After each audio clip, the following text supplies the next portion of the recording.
You might be familiar with British sports car maker Lotus from all of the two-seat sports cars that they've made over the last several decades, or maybe from one very specific two-seat sports car that turned into a submarine about 40 years ago, but that was really for a very specific application. You see, Lotus is about to get a new lease on life because they've got some new owners. It's Chinese automaker Geely, which also owns brands Polestar and Volvo and a couple of others that you probably haven't heard of. But they've given Lotus a bunch of new technology and a bunch of new money and a new mandate. They are about to become a global electric performance brand. Yeah, they'll still make some two-seat sports cars, but they're also going to be making things like this.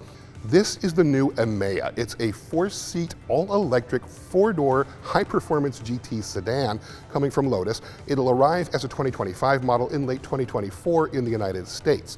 Now, we've had a good sneak peek at the new Emeya, and we're going to take you through it to show you exactly what Lotus has created and where the brand is going.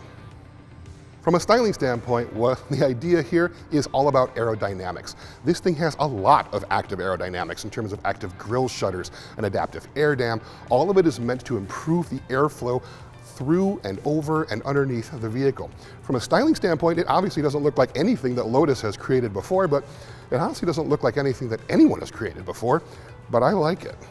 Powering the Emeya is going to be a twin motor setup on the first ones that come to our shores.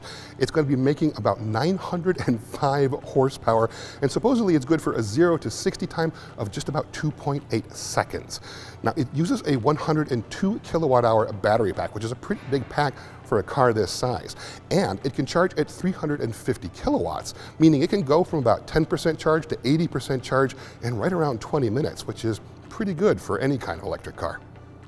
The interior of the new Emeya is really quite nice.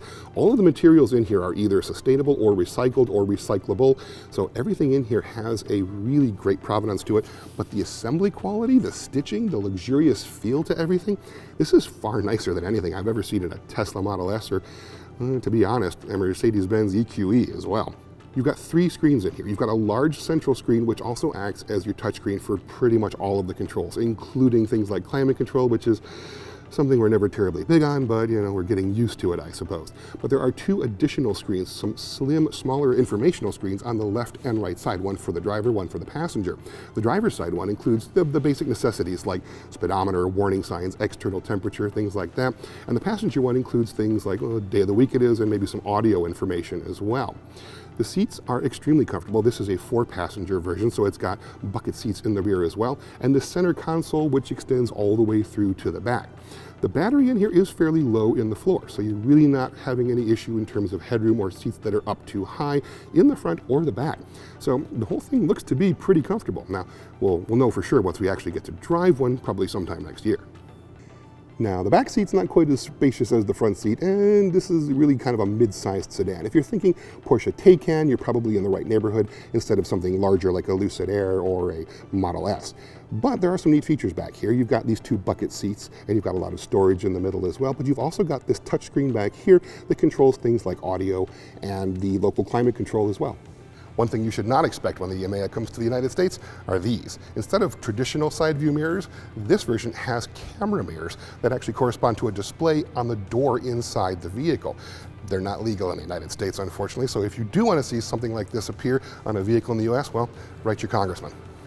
We don't have the final pricing just yet, but if you think about the competitor set for the Emeya, it's going to be things like maybe the Porsche Taycan or the Lucid Air or maybe even the Tesla Model S, so pricing around that area is not terribly far off from what it's likely going to be. Now, when we do have all the final specs and the pricing and some seat time out on the road, you're going to see all of that at Cars.com. Do you like being updated whenever Cars.com has a new video, like something like this gorgeous Lotus Emeya? Well, click that like and subscribe button and hit the notification bell, and you will be updated every time we come out with a new video from Cars.com.